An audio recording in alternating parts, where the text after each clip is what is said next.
Salam, Halmurat değil, kovmu yadaylar.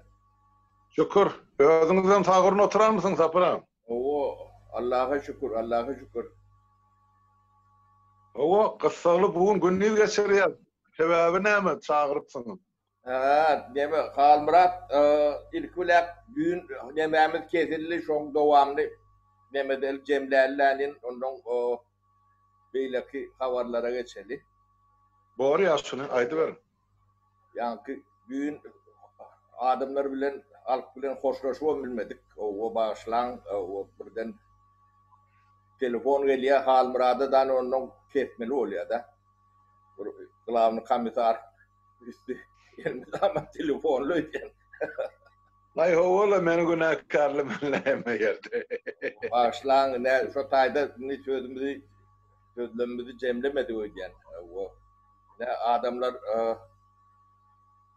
döwlet içinde işlep ýören. Şu häkimliklerden, häkimliğin içindäki adamlardan tä ýokurdy haky prezidente çenli. Döwletiň berýän aýlygy bilen siz hiç biriniz çağaňyzy ekläp bilen ýok. Onu siz gaty gowy özüňiz düşünýärsiňiz. Şu hakykat däw bolsa da ne çykyndan aýdyn ýok, biziň aýlyklarymyz, günlüklerimiz gowy o diýip dememiz ýetýär diýip. Onu muktaryny aýdanda da görünüp durandadyr.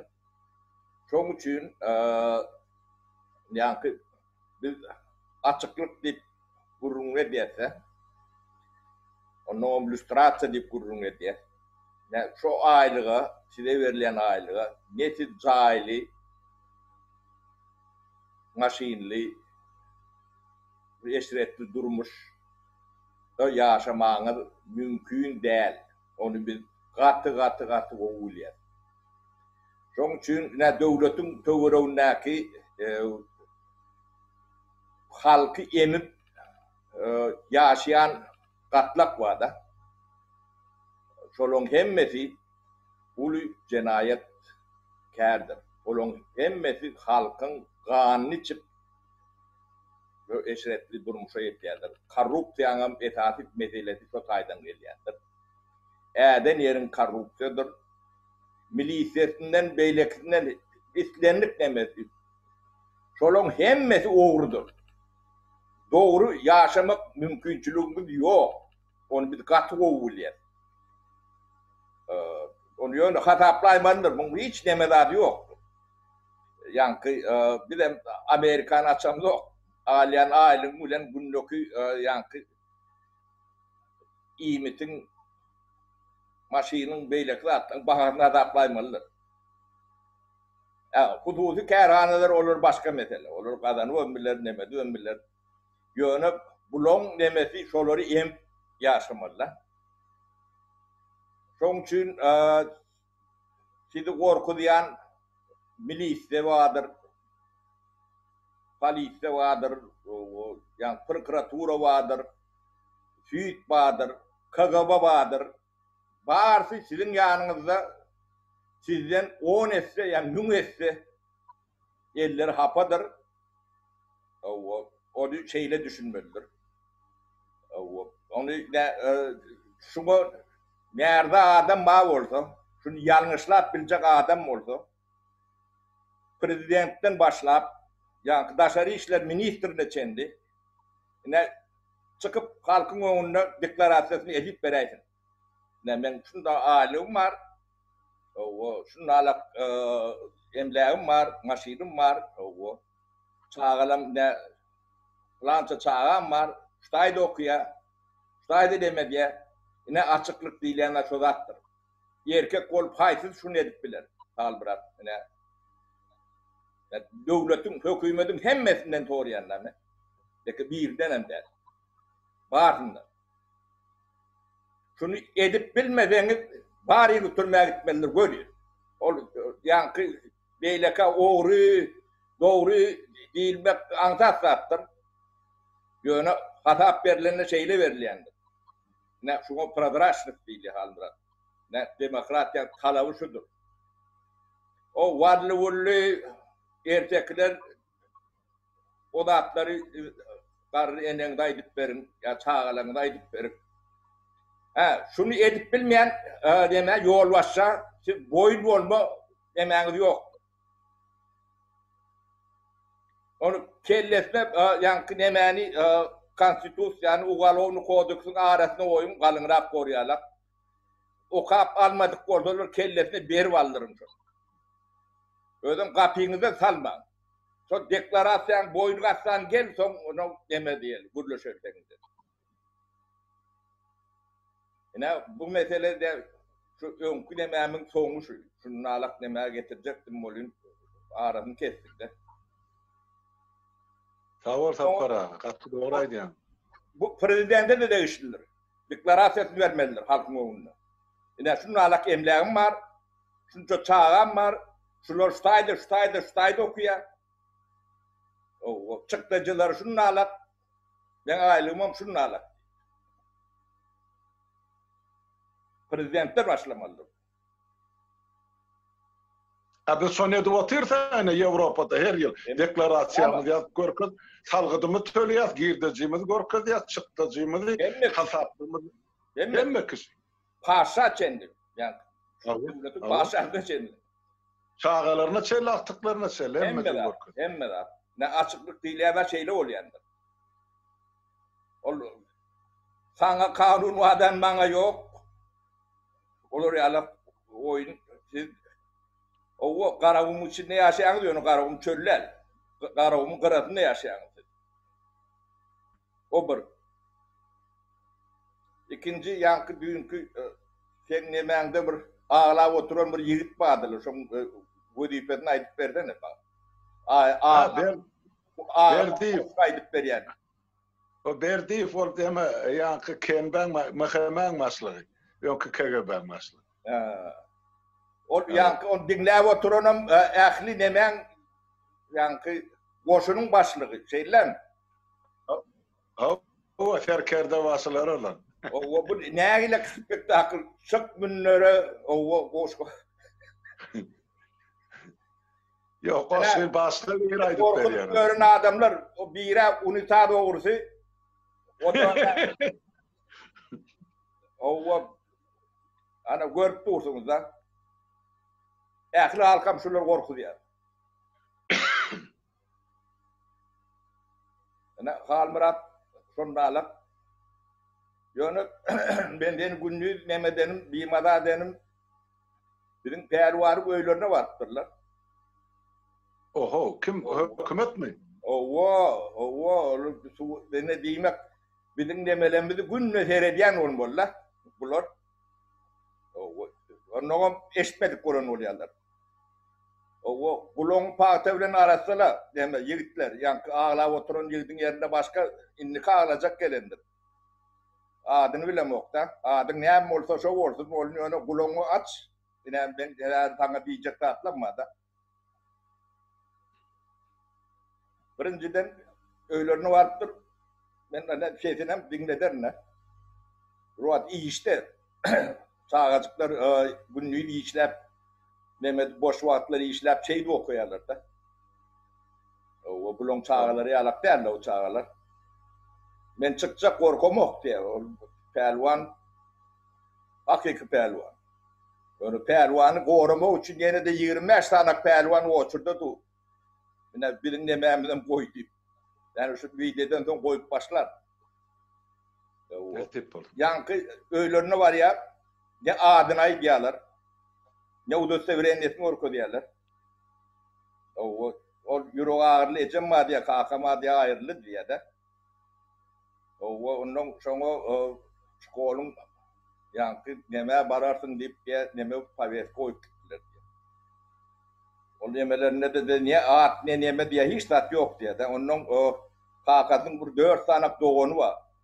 Olon hemmejeniň öýüne baryp atlaryny alyp demedip işleýän ýerlerini demedip bidaga alyp gorkuzma nemeler de plan ýerik bararsyn näme döküm diýip ýam näme çağırýarlar da. Yani daprosam näme. O düýün bolanda hatda ne bu ýam şolar ýam daprosy ýa-da şolar ýalap bolýar. Haysi etrafta bolanda sapra. Bu Sakarçagan o Çerkez köy o Dayhan birleşigi ya da Dehmet Dayhan birleşigi ikisinem diýerler diýdi. Demek şol Sakarçagan organ işlerler gelen bolmaly. O O şeyde bolmaly. Mhm. Bu da bir owadır da ýa-da kalhozlar ýalak nemedir? Ine Halmurat nemedenlere şu bilen. Näme diýjek bolsaň diýip ondan men soňundan diýeýin. Men oğlum ayıp geçtim de bulara 3-4 yerde duyduruş verdim. Şu hak hukuku için açık çıkış etsin, isle yüzüne açıp çıkış etsin, isle ekranın arasından çıkış etsin, isle yazıp çıkış etsin. Şu adamların bundan beyle biri iyidarlansa onu ol devlet terörü bolýar. Täp konstitusiýa boýunça adamların öz pikirini beyan etmäge dolu hak hukuku var. Meselem enne şu anyk gema gelsek Pelwanyň 18 ýaşy dolan şeýleden mi ýaşy? Konstitusiýa boýunça şol eýem döwletiň dolu hukukly raýaty ýa-da garajdany. Öz pikirini, öz dünýä garaýşyny beýan etmäge şol ýigitiň dolu haky we hukugy var. Onu çıkışını ya onun pikirini doğuran ene atany çağırmak ya şol ýigitiň aýdýan sözleri için başga adamyň soraga çekmek ya başga adama jerime töletdirmek ya beýle kadrlar gorkuzmak aslyny ol konstitusiýany gödök bozmaklyk boldy. Diýme, hökümet şeýdip raýatlar gorkuzýan bolsa, raýatlaryň hem şol hökümeti gorkuzmaga dolu haky var. Terörün karşısına anti-terör. Şurada bana ol can ediyen yigitler var Mari Toprağı'nın. Oğlanlar. Yine size tavsarık. Konstitusiyanı elinize alın. Saparağın aydışı yal şol galınrak bolur yal onun içine de yankı daşına da Cinayet Kodeksini salın. Barın da şol gelen adamlar vardır. Sakarçağı'da. Şöyleden mi? İşläp oturan organ işgärler. Barında şolun maňlaýyna beriň şol kitap bilen oku ilk başdan konstitusiýa näme üçin siz adamlary oturan öýünde paraga da turan adamlar soraga çekýän. Gerekmi size? Hana ol ýigide jaň edinde görüleşin. Oň ýygyna galan howsarlar bilen näme işiňiz bar? Onsoň ol ýigit öz içki dünýäsyny beýan edýär. Näme diýdi ol hökümete ýa döwlete? Ol aýtdy men ýaşajak gal şolar ýal gulçuluk durmuşdy. Men dünýä garaýşym başly. Men başka devlet etleyen hakkı var mı? Var. Hukuku var mı? Var. Eğer şolar idina kalırlarını, ejesine ya da aylarını, ağalarını azar bercek bolsa, onu olunum görcek günü rahat bolmasın. Berin konstitusiya bilen maňlaýyna innik sapar barýançaňyz şu konstitusiýany okap barın birinin kapysyny tırkıllatjak bolsa.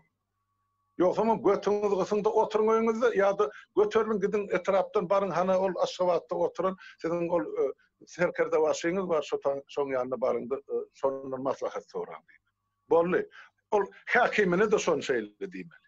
Hakimim özü etrap hakimim ýanky bir aýda ýanky kalhozyň başlygym, bilen oba şurasam, geňeş başlygym hemmesine diýilmeli zat şol. Meni konstitusiýany okan, şunu ýanyňyzda saklan, biriniň kapysyny tırkyllatmadan şu maddalary seredin.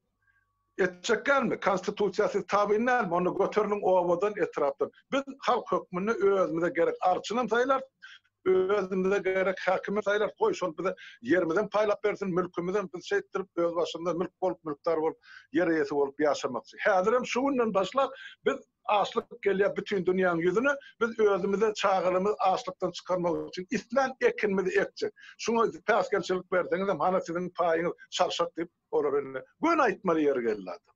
Ene men diýjek bolýanym şol.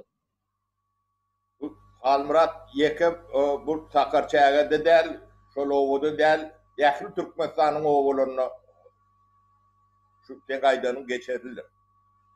Yani kanuny nemetinden nukta nazarından aýdýanysda. O dünýäde iýmit gytçylygy eýýäm şu günden başlady. Bular ne halkyň aladasy bilen bulan aladasy başga da. Aladasy pul. halkı kul edip taklap şonu şon nemesine yaşamak. Bunun başka nemeleri yok. Şon için ehli oğullar yani üstünüzde korku salyan adamlar vardır. Sizin ovanızın adamlarıdır köpsi. Onun iyilen çalanla seni tanıyansınız. Yani şolun kapısında Kızıl Atanakçı'nın belli olsun kimlikleri. Ya halkın tarafına geç, ya ovadan götür. Hakim ne çenmiş onlarla. Bolmasa da zıncır bilen ağaca bağlandan boynunun konstitüsyanı asıp koyun şeyinden. Şu konstitüsyan bodan adamlar deyinden.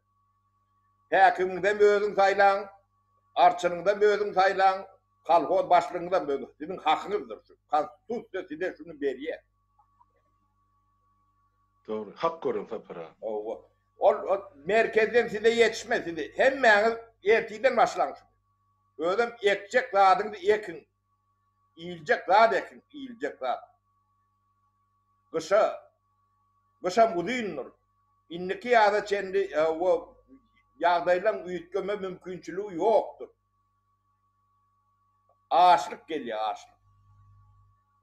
Türkmenistan'ı iyi belli. Aydıp bir yaşlı sol ekilmese innikiyle milletin näçe prosenti diri çıkıp bilecek. Sonra aydın bulup krediye yenin şu gelir durur başka devletlerden. Başka devletler özlerine şumal iymiti yok. Kaygı bolup dur. Sonra aydıp bir bırağı. Mena diye denen bir oğlu hocalı hükmünü dayharları yüzlerini bay. Hiç olmaz. Yeke nemede değil, in bay devletlerde de 32-35-40% önümçülük aşağı düşüyor. Yine prognozda şunu alak. Eyyem bir türlü demeler yapıp o düşüşü görünüp dur. Eyyem şonu var ya. Amerika 2 trilyon 300 milyar şuun eyyem şonu yetti de nemesi. Yani tak yine düşecek. Yani kömök paketi. O sizde bir manat yok var. Çıt yok. Yani hususi sektör bu devletin baylığıdır o da. Önüm öndürüyendir olur. Onu hükman kollamalıdır. Bunlar onu yedin o var. Dem için ne doğru alamat almırat. Bunlar devleti dolandır bilmeyen olsa onu halk ova yerleri elinde alın demeli. Arçının özünü saylan, özleyen adamı saylan, hakimden şunu alak, kalkozun başlığından şunu alak. Onu yok oradan saylamalı, konstitüsyada o zatlar yoktu. Sizin hakkınızdır şu. Alın, onun öz ara düşünsün, bir akıllı kuşlu adamlar vardır. Onu ekelip, bunu ekelip düşünürsünüz. Siz bir yıl yaşamalı. Sonra düşünüyorsunuz mi? 37. yıllarına bir evet aşık var. 37. yıllarda Türkmenistan'da da aşık oldu da. 33, 35 o yıllar.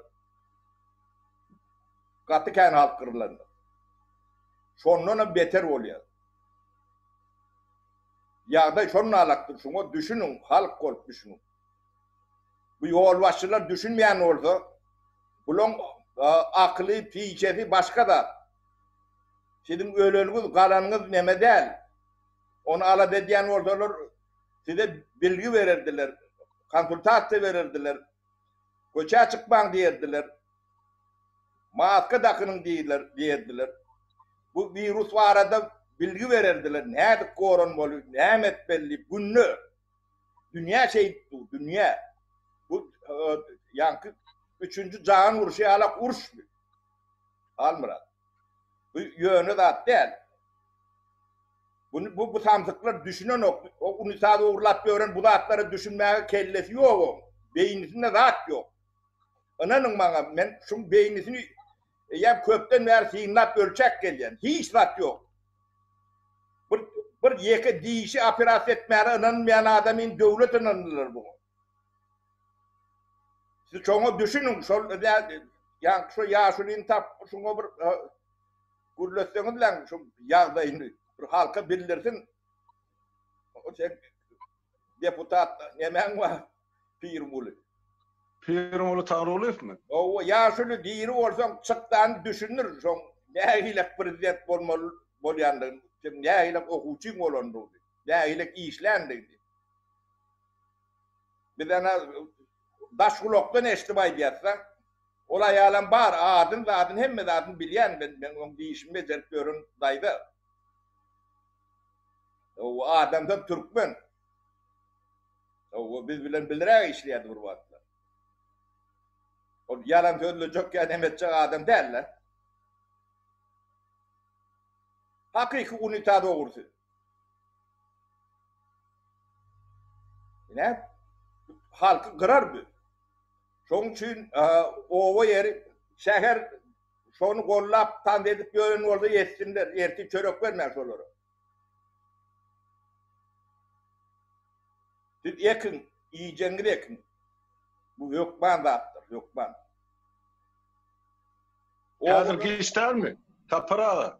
Hazırki işler mi? Yetişte var olun, şu uller başlasın. O şu at indiyem, neyse elini bakım tuttuğunca şonca kovdur. Doğru. Şoda atlan arada yetmeli ol Pağta bile neyme bu sırtını süpürecek mi? O hiç daha da size çörek olmayan, ne pul oluyor ne çörek oluyor. Ne ova yerleri, o şehir özgünlüğü görüversin. Siz demeğinizi kalkodunuzdan, rayonunuzdan, dayhan birleşinizden öz elinize alın. Yerli yerden. Taylan özünde başlığı, özünün kovu tanıyakız yok orada akıllardan. Kim bir akıllı, huşlu, bilgili adamlar bağdır. Şeydip ağaçlıktan şu önüne alarsınız. Bolmasa da kırılarsınız ben. O üstüne de bu kesel. O da katı kenardan götürür. Şulon şu edişi bilen haram ölür adam. Halmurat bu oyuncak zat değil bu zatlar yankı. Amerika bağırıp diyor. Münden geçiliyor ya 2000 oğlu günlü öleyen bir tane. Onun önüne alıp bolunu yok bu zatlar.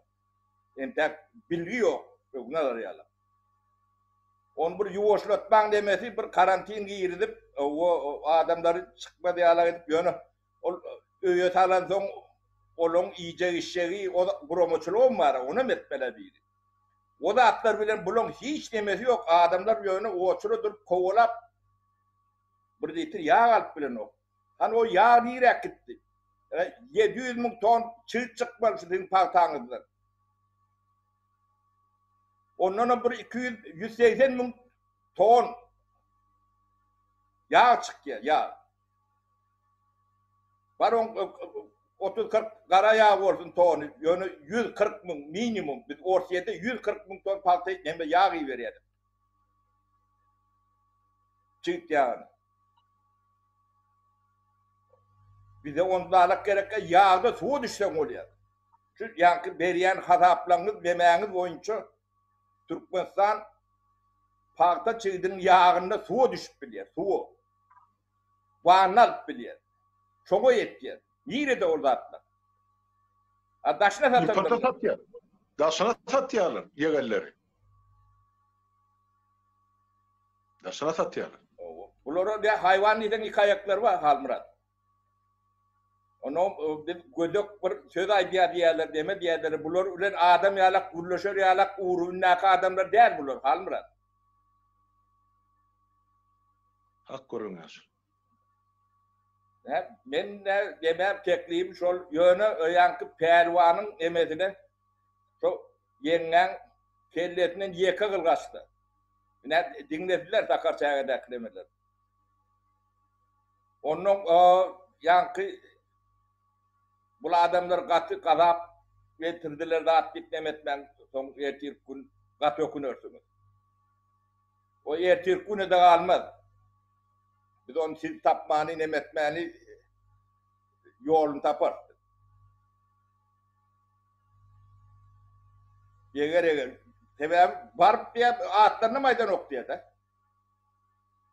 O niren ol hayvanı böyle bir öğüne varıp adına aytman o dayda planda diymeye nirde sana kim bu hakkı veren kim? Şoda. Bulon yokorsun akıda o yokor koturur hayvanla kelle yok. Yine işkerlerim şunu alak. O da koşraydıp ağlap şeydip nemetmenle. O mollan sırtını ver bolmaz o yerinde sen. Bu ne ahiret kolya beyle devlette oraya alak kurruk edilir mi? Öyle bu devletin inlemesi kahramanlık görkeminden adamlar abulur. Halmırat. Doğru sapıtır.